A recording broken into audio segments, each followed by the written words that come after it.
નમસ્કાર દર્શક મિત્રો, હું છું શ્યામલ મહેતા. આપ જોઈ રહ્યા છો બાજ નજર.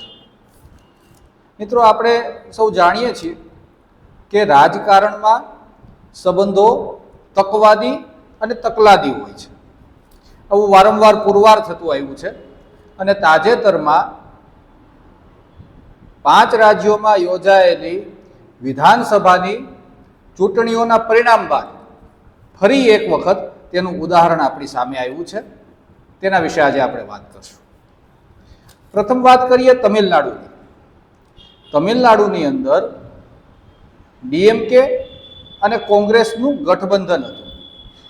કેન્દ્રમાં પણ ડીએમકે અને કોંગ્રેસ યુપીએનો એક ભાગ હતો. બંને વચ્ચે ભાઈ ભાઈ જેવો સંબંધ હતો.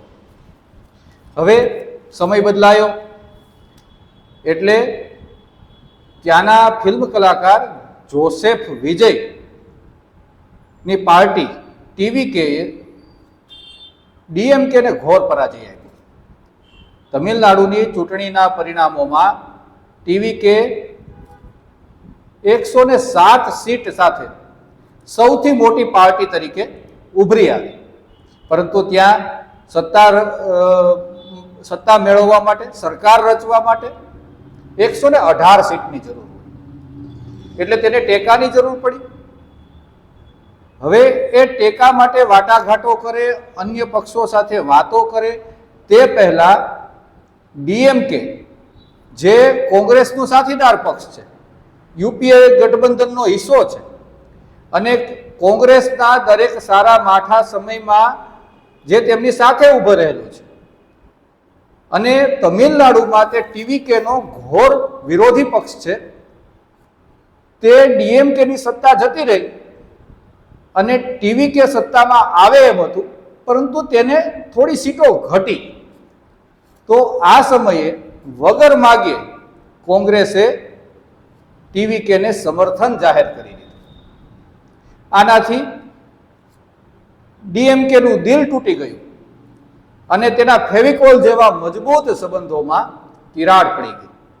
આ રાજકારણમાં આપણે કહેવાય છે કે અહીંયા કોઈ કાયમી શત્રુ હોતું નથી અને કોઈ કાયમી મિત્ર હોતું નથી. તેનો એક દાખલો છે.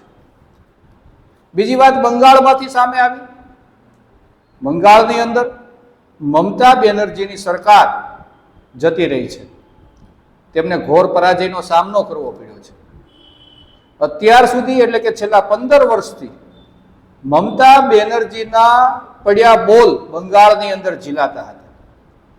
તેમની પાર્ટીની અંદર તેમના વાક્યને બ્રહ્મ વાક્ય ગણીને ચાલવામાં આવતું. તેઓ જે કંઈ બોલે તે નિયમ બની જતો હતો. હવે મમતા બેનર્જી પરાજિત થઈ ચૂક્યા છે. ત્યાં ભાજપની સરકાર આવી ગઈ છે અને સુવેન્દુ અધિકારી બંગાળના નવા મુખ્યમંત્રી બની ચૂક્યા છે. તો અહીં પણ તકલાદી સંબંધો સામે આવ્યા છે. મમતા બેનર્જીએ ચૂંટણી પછી પરિણામો બાદ વિધાનમંડળની જે બેઠક બોલાવી તેમાં 10 ધારાસભ્યો ગેરહાજર રહ્યા હતા.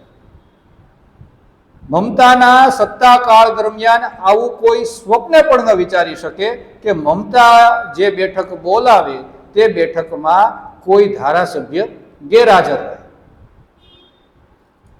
પરંતુ આવું થયું છે. તેનું કારણ એ છે કે હવે મમતા સત્તા પર નથી અને આગામી 5 વર્ષ સુધી બંગાળની અંદર તેમની સત્તા આવવાની નથી. એટલે તેમની સામે પડવાની એક શરૂઆત થઈ ગઈ હોય તેવું લાગે છે. અગાઉ આપણે કહ્યું તેમ કે બંગાળની અંદર મમતા જે બોલે તે બ્રહ્મ વાક્ય ગણાતું હતું. મમતા બેનર્જીએ એમ કહ્યું કે અમે હાર્યા નથી, અમને હરાવવામાં આવ્યા છે, 100 જેટલી સીટો પર ગડબડ કરવામાં આવી છે. આવું બધું બોલી અને તેમણે રાજીનામું આપવાનો ઇનકાર કરી દીધો. ત્યારબાદ રાજ્યપાલે વિધાનસભા ભંગ કરવી પડી અને મમતા બેનર્જી હટી ગયા. હવે નવા મુખ્યમંત્રી આવી ગયા છે. પરંતુ તેમના સાથીદારો તેમણે સહર્ષ આ ચુકાદાને સ્વીકાર્યો. જનતાના ચુકાદાને તેમણે માથા પર ચડાવ્યો.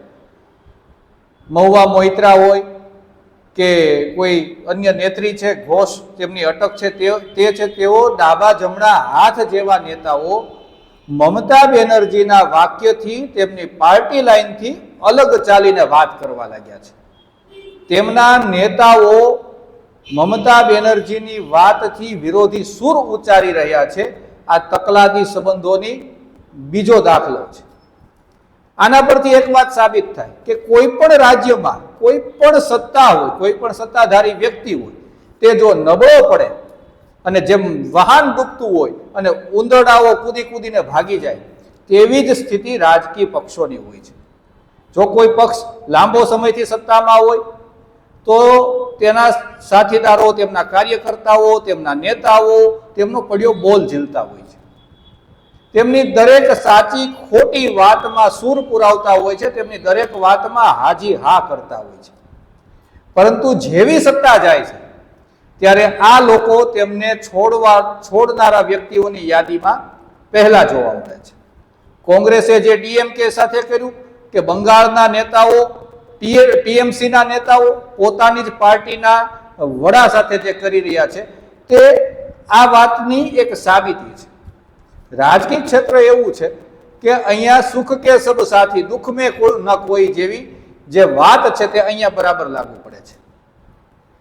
જે રાજ્યમાં જે પક્ષની સરકાર છે, તે રાજ્ય કે તે પક્ષની સરકાર જતી રહે ત્યારે તેમાં ટકવાવાળા કાર્યકર્તાઓની સંખ્યા ખૂબ નહીવત રહી જાય છે. અને લાંબો સમય સત્તાથી વિયોગ થાય તો તમારે તમારી પાર્ટીનું અસ્તિત્વ બચાવવું મુશ્કેલ થઈ પડે છે. એટલે આ તકલાદી સંબંધોની માયાજાળ છે. અહીંયા બધા તકવાદી માણસો આવે છે. કોઈ પણ રાજ્ય હોય કે દેશનું રાજકારણ હોય, જો તમે સત્તામાં નથી તો તમને છોડી જનારાઓની યાદી પણ ખૂબ મોટી જોવા મળે છે. અને જે બાજુ પવન હોય તે બાજુ સઢ ફેરવનારાની પણ યાદી મોટી જોવા મળે છે. એટલે અત્યારે જે સત્તામાં છે તેમને કદાચ ઘમંડ હોય કે આપણે કાલે સત્તામાં નહીં હોઈએ. પહેલા તો તેને એમ જ હોય છે કે આપણી સત્તા ક્યારેય જવાની નથી, એ સત્તા ગમે ત્યારે જઈ શકે છે, કોઈ પણની જઈ શકે છે. એ ડીએમકેના સ્ટાલિન હોય કે ટીએમસીના મમતા બેનર્જી હોય, સત્તા કોઈ પણની કાયમી રહેવાની નથી. એટલે એમની સત્તા જાય ત્યારે તેમની વાતમાં સૂર પુરાવનારા, તેમની હાજીયા કરનારા, ચા કરતા કેટલી ગરમ જેવા લોકો પહેલા તેમનો સાથ છોડે છે. અને તેઓ જેમની પાસે સત્તા આવી હોય તેમની પંગતમાં જઈને ખૂબ આરામથી બેસી અને સત્તારૂપી ભોજન કરવાની વેતરણમાં પડી જાય છે. આ સત્તાધારી પાર્ટીના નેતાઓએ ખાસ સમજવાની જરૂર છે. મમતા બેનર્જીનો દબદબો કે સ્ટાલિનનો દબદબો ક્ષણભંગુર બની જાય છે, રાતોરાત તેમનો દબદબો ખતમ થઈ જાય છે. આવું કોઈ પણની સાથે બની શકે છે. રાજકારણ એ તકવાદી અને તકલાદી સંબંધોના પાયા પર રચાયેલા સંબંધોની માયાજાળ છે. જય હિન્દ, જય ભારત.